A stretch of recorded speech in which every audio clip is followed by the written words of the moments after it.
Welcome to our weekly garden walk and talks. I do these Saturday at 7 a.m. Eastern Standard Time on YouTube, and I'm always so thankful and grateful that you join me, Grace, and Rocky in the garden. So let's take a look around all the gardens today because so much has changed since last week. Last week we had those beautiful design impression tulips, but now they're all done. I deadheaded all of them. I'm keeping all of the tulips in the flower border this year, so hopefully we'll enjoy the same show, but on a slightly smaller level next year. But now we have this amazing show with Paul Shear, Continental, Jimmy, and Princess Irene tulips, and we even have a few Alliums starting to push through. So let me know, do you like it better with design impression or do you like it better without? I just like the fact that it changes so often. So let's take a look at all of these beautiful tulips together. So here we're looking at Paul Shear. That's that beautiful eggplant purple tulip. And the orange tulip with hints of pink is Jimmy. And funny enough, I thought that Paul Shear bloomed slightly earlier than Queen of Night. But I have Queen of Night returning in the driveway garden from other years. And so it turns out that in my area, they bloom at exactly the same time. So I think we'll take a closer look at the Alliums next week. I have one random amsonia popping up right here. And I think I need to add some more of those into the garden.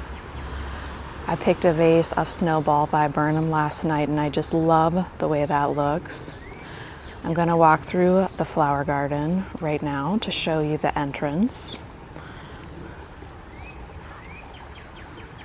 The other question I saw last week is about how many of each tulip is planted in this area. There's 200 of each variety, and I'm really happy with that amount. I think what I want to do next year is add in Camassia into the back portion of the border. Now that I pruned this 9-bark back, which at first I was a little bit sad about, but then I immediately was happy because look how much bigger this entire left hand of the garden feels. In fact, let me actually pull us back outside of the gate so that you can really see how much bigger this area looks. And now we can even see all the way through to the library. And we still have a 9-bark on the right-hand side of the gate to enjoy.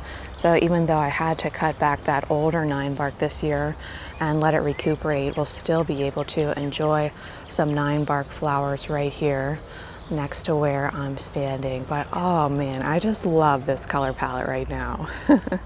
Something about this really, really speaks to my heart. The color to me is not overwhelming. This is the exact orange and purple that I've really been going for. I think once we hit late summer last season, the orange I was using was too red. This is really the orange and purple color scheme that I'm after. Princess Irene is starting to go over now, so I am really glad we have these Jimmy tulips to enjoy. Let's take a closer look. Continental on the right-hand side. Princess Irene is the orange tulip that's shorter, that has a little more yellow in it. Jimmy has the pink. And then Paul Shear here. Oh, just phenomenal, isn't it, friends? Just phenomenal. Doesn't it make you so thankful to have a garden? How's everyone's gardens doing this year? Everything come back for you all right? I did lose a number of things, and I think it might have been due to wind versus cold. Although we did get down to 0, but I lost an inkberry, and a lot of my older shrubs, just large portions of them, didn't come back.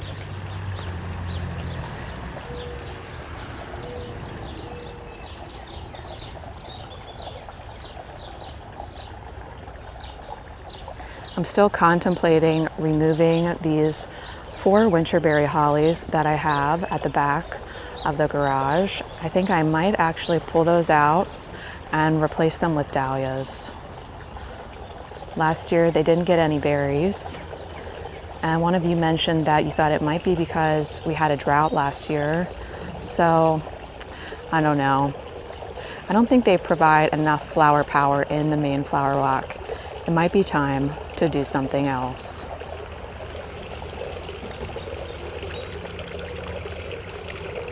Friends, let me know what you're growing this year that you're extra excited about. I can't wait to see those chocolate cosmos bloom. A number of you mentioned that you have chocolate cosmos and that you store them just like dahlia tubers and that they really do smell like chocolate. It's too bad we can't have smell-o-vision here on YouTube. Well, Rocky is currently wrapping himself around my legs, so we'll see if I can move forward or not. Some of you were asking for a closer look on the Brunnera, so let me get in there for you. I'm not sure if this is Jack of Diamonds or Jack Frost, so if you can ID it via the leaves, please let me know. And I also added in a ton of meadow rue last year. I think it was something like, I don't know, 18 meadow rue plants. And that's a light purple meadow rue. So I can't wait to see that bloom. That's all throughout the main flower walk. We have another kind of amsonia right next to the bench. We saw a storm cloud at the entrance to the main flower walk. I'm pretty sure this one is called butterscotch. Once again, I had a few of these not come back very well. I think they'll be all right in time. Okay, now let's take a look at the raised bed garden where I have done some flipping this week. But before we head over there, I want to show you one of my favorite spring foliages. For bouquets, you only need about 5 stems of Solomon seal to create a beautiful fan behind any kind of arrangement that you're making. This is something that if you have a friend growing Solomon seal, I would just ask them for a small piece. I got a very small section of this, I mean maybe like this much, from our realtor. It spreads, I would say, at a moderate rate, maybe even slow. I've seen a lot of people say it spreads quickly. That hasn't been my experience. This is 9 years of growth from that initial plant, so it's not crazy aggressive like, say, obedient plant. Let's take a closer look at this amsonia. I'm not sure if it's peaking this week or if it will peak next week. Oh my gosh, look at that bindweed. Oh my gosh, it's everywhere. Well, I know what I'll be doing today. Pulling lots of bindweed back here. But how about that amsonia? And I kind of wanted this nice, cool and calm color palette back here. Still need to do a little bit of mulching, but hopefully you kind of see this peaceful color theme that I'm going for with the blues and whites and just a hint of peach. Still need to deadhead the Delnashaw daffodils in that very back section, and I am happy to report that our sweet peas are up on those trellises back there. Wow, love it, love True Blue.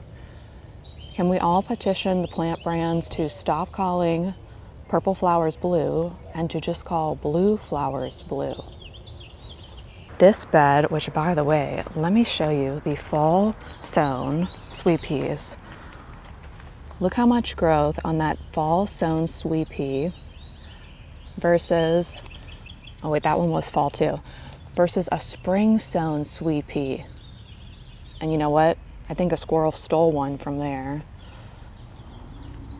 But yeah, directly sowing sweet peas in fall, I think that is the way I'm gonna go from now on.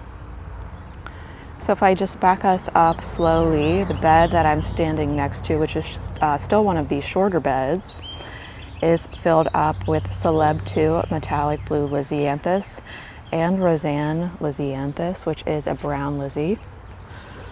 I've deadheaded all of the Van Eyck tulips, and we're only seeing purple raven tulips remaining and some woodstock hyacinths.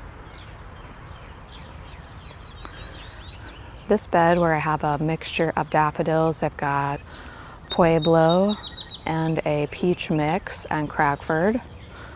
I also have lettuce growing down below it.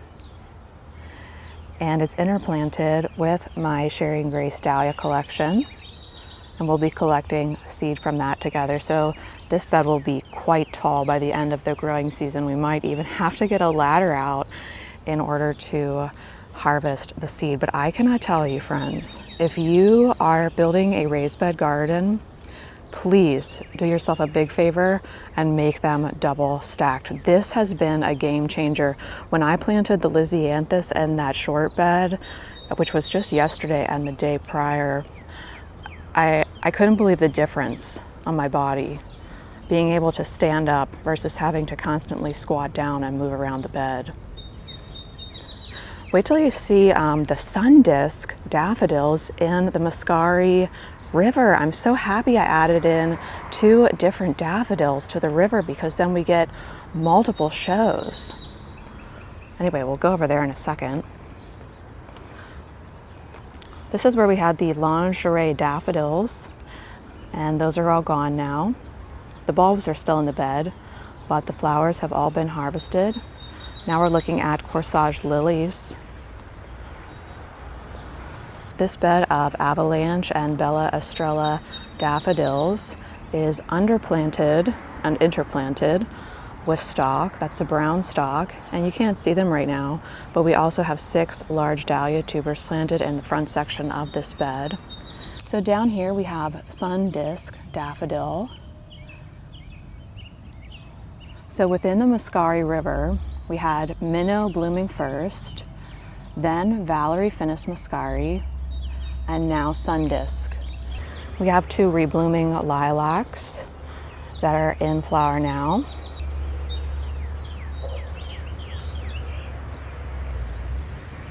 I did add in some purple alliums into the hydrangea room this year. You might recall that in previous years I only had Mount Everest.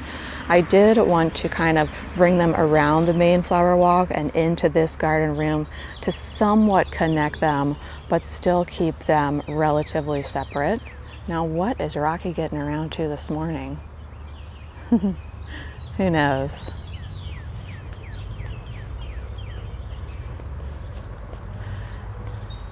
These reblooming lilacs, they have a very, very subtle fragrance.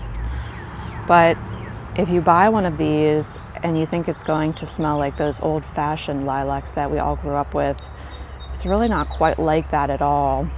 You have to really stick your nose in there to smell the fragrance. But you know why I like these? They don't get powdery mildew. Well, friends, thanks so much for joining me for today's garden walk and talk. I didn't show you the driveway garden because I have a secret project going on over there that I'm going to show you later this week. I think it's going to come out Wednesday at 7 a.m., but I've decided to plant something over in the driveway garden that I have been terrified to plant for years and years. Can you guess what it is?